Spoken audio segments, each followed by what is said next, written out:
World bank ने भारत की तारीफ की है। G20 डॉक्यूमेंट में तारीफ हुई है। 47 साल का काम 6 साल में पूरा।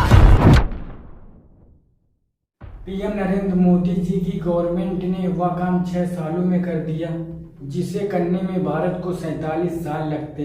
G20 समिट के आयोजन की खुशी से भारत की प्रशंसा में ये बात कही है। वर्ल्ड बैंक ने कहा कि भारत ने जन धन बैंक खाते, आधार और मोबाइल फोन के उपयोग, फाइनेंशियल इंक्लूजन दर को 80% तक प्राप्त करने में केवल 6 साल का समय लिया है, जिसके लिए इस तरह के डिजिटल पेमेंट इंफ्रास्ट्रक्चर के बिना 47 साल लग सकते थे। वर्ल्ड बैंक ने G20 के लिए पॉलिसी डॉक्यूमेंट तैयार किया है। उसमें भारत में जारी आर्थिक गतिविधियों की खूब तारीफ की है, खासकर डिजिटल इंडिया की। यूपीआई पर फिदा हुआ वर्ल्ड बैंक के डॉक्यूमेंट के अनुसार पिछले कुछ वर्ष में भारत की नॉमिनल जीडीपी का लगभग 50% के बराबर मूल्य का यूपीआई ट्रांजैक्शन हुआ है। डिजिटल पेमेंट इंफ्रास्ट्रक्चर ने नए ग्राहक पर बैंकों का कर्ज लगभग खत्म कर दिया है।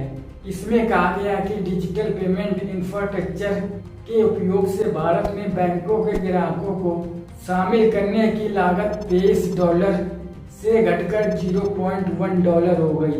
रिपोर्ट में कहा गया कि यूपीआई को बड़े पैमाने पर अपनाया गया है, जिसे यूजर अनुकूल इंटरफेस, ओपन बैंकिंग सुविधाओं और निजी क्षेत्र में भागीदारी का फायदा मिला है।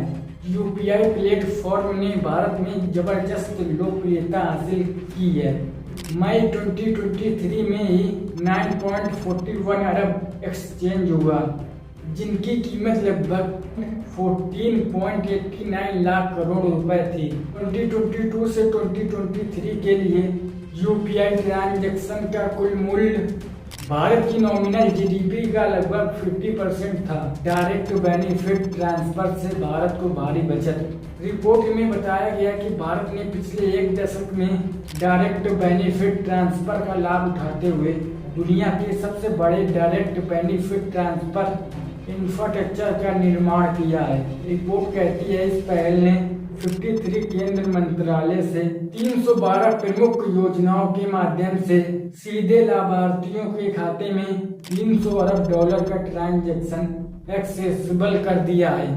मार्च 2020 तक इसने कुल $33 अरब की बचत की है, जो जीडीपी के लगभग 1.14% के बराबर है।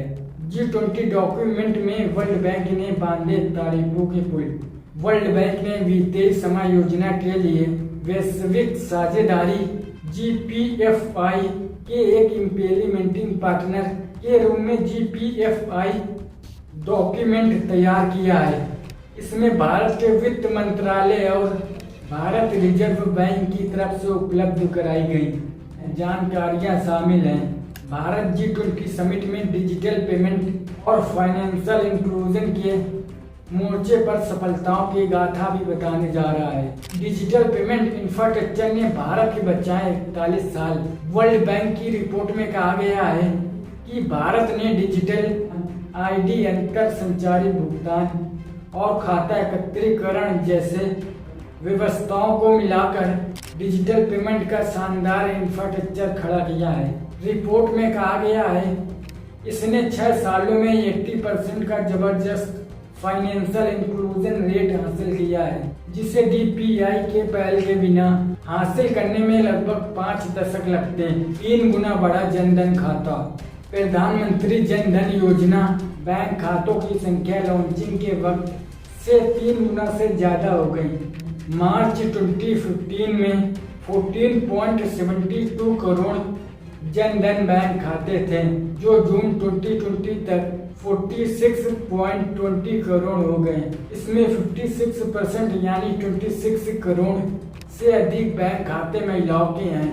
इससे पता चलता है कि इस छलांग में डीपीआई की भूमिका असीमित है, लेकिन इस पर आधारित बना अन्य इकोसिस्टम की काफी महत्वपूर्ण है।